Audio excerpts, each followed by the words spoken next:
अस्सलाम वालेकुम स्टूडेंट्स। आज हमारा प्रेजेंट की फैमिली में से चौथा टेंस है और इसके सिवा हम पास्ट और फ्यूचर के भी कुछ कर चुके हैं। आज का टेंस इस एतबार से ज़्यादा इम्पोर्टेंट है कि अमूमन क्लासेस में जब इस टेंस के बारे में पूछा जाता है, इसकी शनाख्त के बारे में, इसकी पहचान के बारे में, तो अक्सर तलबा का जो जवाब होता है बड़ा अजीब, गैर समझ संजीदा और बड़ा गैर मुबहम सा और बड़ा मुबहम होता है, बड़ा गैर वाज़ेह सा जवाब होता है कि जी वो काम ख़त्म भी हो गया, शुरू भी हो गया, शुरू भी है, ख़त्म भी हो गया। अजीब सी बात है। आज मैं आपको प्रेजेंट परफेक्ट कंटिन्यूस की सही शनाख्त इंशाअल्लाह रहमान रहीम बताऊंगा।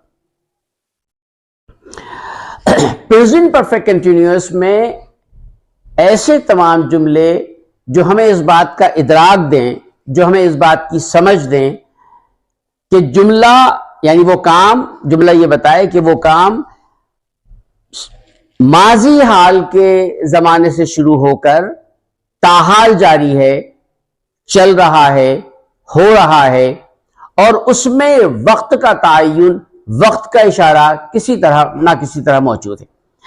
यानी फिर रिपीट करता हूं कि ऐसा जुमला जो हमें यह बताए कि सब्जेक्ट ने कोई काम माजी करीब में यानी जमाना हाल के माजी में शुरू किया और वो काम ताहाल जारी है, वो जमाना, अमल का जमाना ताहाल जारी है और उसमें वक्त का तायुन, वक्त का इशारा किसी ना किसी तरह मौजूद है। तो ऐसे तमाम जुमलों को हम प्रेजेंट परफेक्ट कंटिन्यूस में शुमार करते हैं। मिसाल के तौर पर मैं आपसे कहता हूं कि मैं फर्स्ट ईयर को पिछले महीने की अगस्त से जुलाई से पढ़ रहा हूं।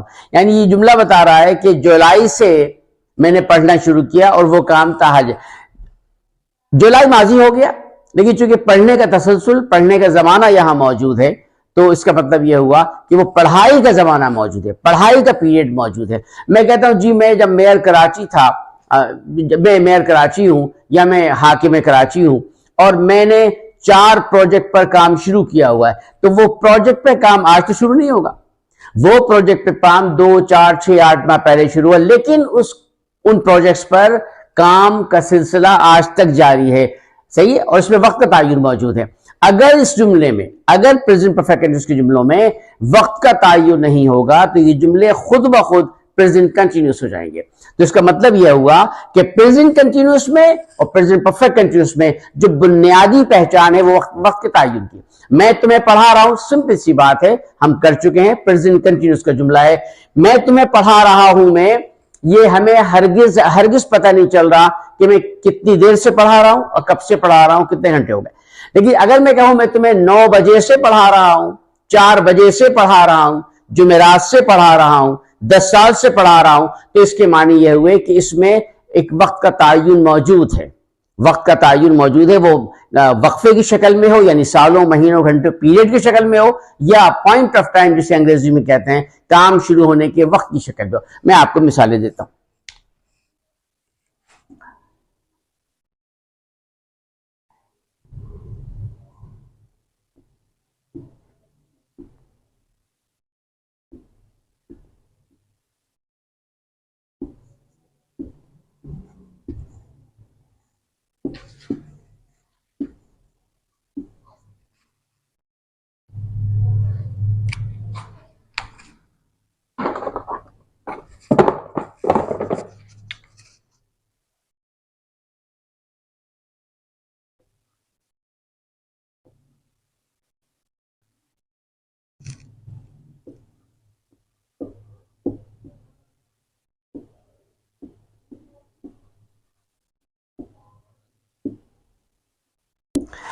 मैंने यहां सिर्फ सब्जेक्ट को बदला है और मैं और वो को सब्जेक्ट को बदला है। पहले जुमले में आप ये देखिए कि मैं तुमको पीर से पढ़ा रहा हूं, ये जुमला बता रहा है कि पढ़ाने का अमल कब से शुरू हुआ। अब अगर जुमला हमारे पास पीर से पढ़ा रहा हूं, अगस्त से पढ़ा रहा हूं, 19 तारीख से पढ़ा रहा हूं, पिछले मौसम बहार से पढ़ा रहा हूं, 2020 से पढ़ा रहा हूं, जुमेरात से पढ़ा रहा हूं, रमजान से पढ़ा रहा हूं, रात 8 बजे से पढ़ा रहा हूं, ये सारे जुमले इस बात की दलील हैं कि, और ये बता रहे हैं कि काम कब से शुरू हुआ। ठीक साहब, तो हम इसके साथ हम अंग्रेजी ग्रामर में सिंस इस्तेमाल करते हैं और इसे कहते हैं पॉइंट ऑफ टाइम। और अगर ये बताया जाए मैं तुम्हें कब से पढ़ा रहा हूं, 4 दिन से, 10 साल से, 15 घंटे से, 20 दिन से, 6 महीने से, अगर ये बताया जाए, ये ना बताया जाए कि कब से काम शुरू हुआ, बल्कि ये बताया जाए कितनी देर, कितने दौरानिए, कितने वक्फे, कितने पीरियड में काम रहा, 6 महीने, 8 महीने, साल भर, 12 घंटे, 10 दिन, तो हम वहां पर फॉर इस्तेमाल करते हैं। मैंने आपसे अभी अर्ज किया था कि प्रेजेंट परफेक्ट कंटिन्यूअस में और प्रेजेंट कंटिन्यूअस में बुनियादी फर्क वक्त के तायुन का है। अब इन दोनों जुमलों को देखिए, अगर मैं निकाल दूं पीर से तो मैं तुमको पढ़ा रहा हूं, सिंपल प्रेजेंट कंटिन्यूअस हो गया, वो हमको पढ़ा रहा है, 4 दिन से मैंने निकाल दिया, ये पीरियड टाइम वगैरह निकाल दिया मैंने, टाइम का कोई इशारा नहीं दिया, तो वो हमको 4 दिन से 4 दिन से निकाल दूं तो वो हमको पढ़ा रहा है कि हाँ भी ये प्रेजेंट कंटिन्यूअस है। तो फिर आप समझ जाइए कि प्रेजेंट परफेक्ट कंटिन्यूअस और प्रेजेंट कंटिन्यूअस का जो बुनियादी फर्क है वक्त के तायुन का होना है। अगर वक्त का तायुन मौजूद है, किसी भी शक्ल में मौजूद हो, तो वहां पर वो जुमला प्रेजेंट परफेक्ट कंटिन्यूअस का है, और अगर वक्त का तायुन मौजूद नहीं है तो वो जुमला फ्यूचर सिंपल प्रेजेंट कंटिन्यूअस का है। आइए हम बनाकर देखते हैं। इसके बाद इसकी एक किस्म और बताऊंगा। फिर से पढ़ा रहा हूं, आई हैव बीन, ये हमारे पास रूल है, और आई हैव बीन, आई याद रखिए has been third person singular के साथ आता है, तो I have been teaching you since Monday, since Monday. आप फार्मूले में देखें, हमने सिंस और फार लिखा, टाइम या पीरियड, ये टाइम उसे कहते हैं जब काम शुरू होने का वक्त दिया जाए, और पीरियड उसे कहते हैं जितनी मुद्दत काम की दी जाए। तो यहां पर हमें पॉइंट मिला है टाइम का, तो सिंस मंडे।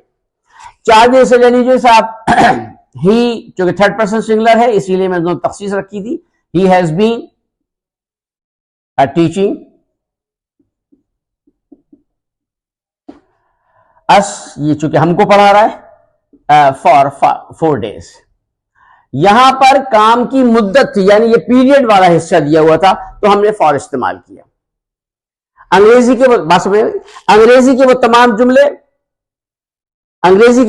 जुमले जिनमें दो पर हेल्पिंग वर्ब पर मुश्तमिल हेल्पिंग वर्ब होता है, उसके दरमियान में हम नॉट लगा देते हैं, ये हम पहले भी बता चुके हैं। और जब सवालिया बनाना मकसूद होता है तो उस हेल्पिंग वर्ब के पहले वाले हिस्से को बाहर ले आते हैं, जुमला सवालिया हो जाता है। तो I have not been teaching और हैव आई बीन टीचिंग, इसी तरह से बना के दिखाता हूं, he has not been teaching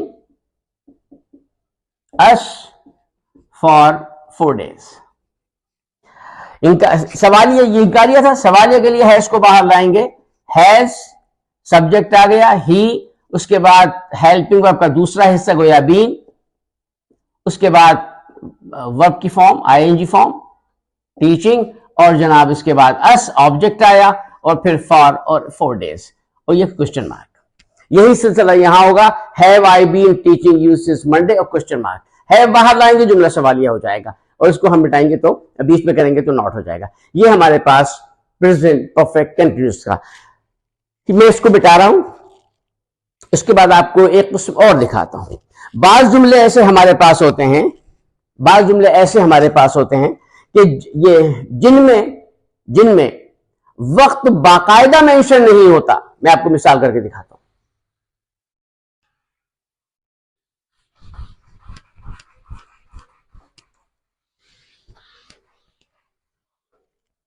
वक्त बाकायदा मेंशन नहीं होता, जैसे मैं आपसे कहूं, मैं तुमको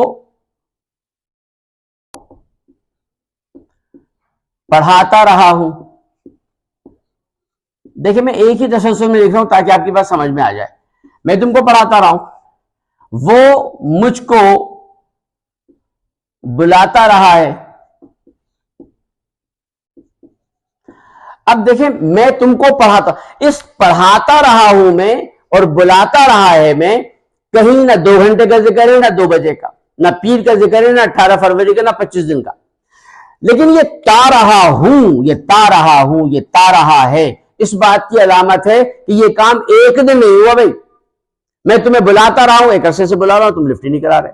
मैं तुम्हें फोन करता रहा हूं, तुमने उठाया ही नहीं, या करता रहा हूं तो पढ़ा। तो ऐसे जुमलों का तर्जुमा भी इसी फॉर्मूले के तहत होगा। फर्क इतना आ जाता है, सिंस फॉर की शर्त थी टाइम की, सिंस फॉर की शर्त थी टाइम की। अब चूंकि टाइम बाकायदा मेंशन है ही, महज इशारा है, तो हमारा जुमला ऑब्जेक्ट पर खत्म हो जाएगा, हमारा जुमला ऑब्जेक्ट पर खत्म। सिंस फॉर की आने की शर्त यही है कि उसमें बाकायदा टाइम मेंशन हो, इसमें टाइम मेंशन नहीं है, तो जुमला यहीं पर खत्म हो जाएगा। मैं तुमको पढ़ाता हूं, I have been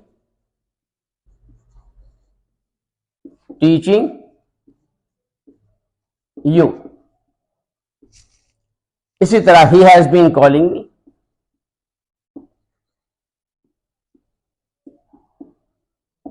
calling me, मुझको बुलाता। इंकारिया सवाल आपको मालूम है कि दो हैज बीन के दरम्यान में नॉट लगा देते हैं, जुमला इंकारिया। पहले वाले पोर्शन को बाहर लाएंगे, जुमला सवालिया। ये हैज बीन की जगह बोलचाल में हम अमूमन कीप ऑन भी इस्तेमाल कर सकते हैं। I keep on teaching you, he keeps on teaching you, calling you me, he keeps on calling me. तो हैज बीन को हम बोलचाल में लिख भी सकते हैं, लेकिन बहरहाल अच्छा है कि बोलचाल में ही आप कीप ऑन का इस्तेमाल करें, इसको रिप्लेस कर सकते हैं। लेकिन जो स्टैंडर्ड इंग्लिश बनेगी हमारे पास वो हैज बीन और हैव बीन ही की बनेगी। कीप ऑन गलत नहीं होगा, लेकिन बोलचाल में सही लगता है, लिखने में जरा नामुनासिब लगता है, और किसी ऐसे कैरेक्टर की बुनियाद पर यह भी हो सकता है। आज हमारे टेंस हो गया। और एक चीज और बता दूं सर, माय डियर स्टूडेंट्स, अब तक मैंने आपको डिस्क्रिप्शन में एक्सरसाइज नहीं दी थी। अब मैं चाहता था कि टेंसेस को आप बार बार पढ़ें, और वो क्लिप शक्ल में देखेंगे, नोट कर लें, बार बार पढ़ें, और पढ़ने के बाद कुछ कवानीन को जहन में रख लें, और फिर आपको मैं प्रैक्टिस के लिए एक्सरसाइज दूं। आज से हमारे पास इतने टेंस हो गए हैं कि आज से मैं आपको एक्सरसाइज दे रहा हूं। पहले 2-4 जुमले करके दिखाऊंगा, फिर मैं एक्सरसाइज आपको दे रहा हूं, और वो आपको डिस्क्रिप्शन में मिल जाएगी। और आइंदा इंशाल्लाह हर मेरी इस वीडियो के साथ आपको डिस्क्रिप्शन में एक्सरसाइज मिलेगी, जिसे आप कीजिए। मैंने डिस्क्रिप्शन में एक्सरसाइज देने में देर मुझे इसलिए हुई कि मैं चाहता था कि आप पहले फोकस करें सब्जेक्ट, वर्ब, ऑब्जेक्ट, जुमलों की अकसाम पर, उनकी पहचान पर, उनकी शिनाख्त पर, और ये सब कुछ कर लिया। तो अब जैसे हमने इशारतन, इन्फिनिटिव, कंपल्सिव भी पढ़ा था, इन सब की पहचान के बाद आज से इंशाल्लाह आप डिस्क्रिप्शन में मेरी एक्सरसाइज भी देखेंगे। आप खुद कोशिश कीजिएगा, सही है सर। और आज के लिए क्लास इतना ही काफी। इंशाल्लाह हम इसको कंटिन्यू आगे कल करेंगे। अगली क्लास हमारी कल होगी। गुजारिश है कि सब्सक्राइब कीजिए और देखिए। जज़ाकल्लाह खैरा।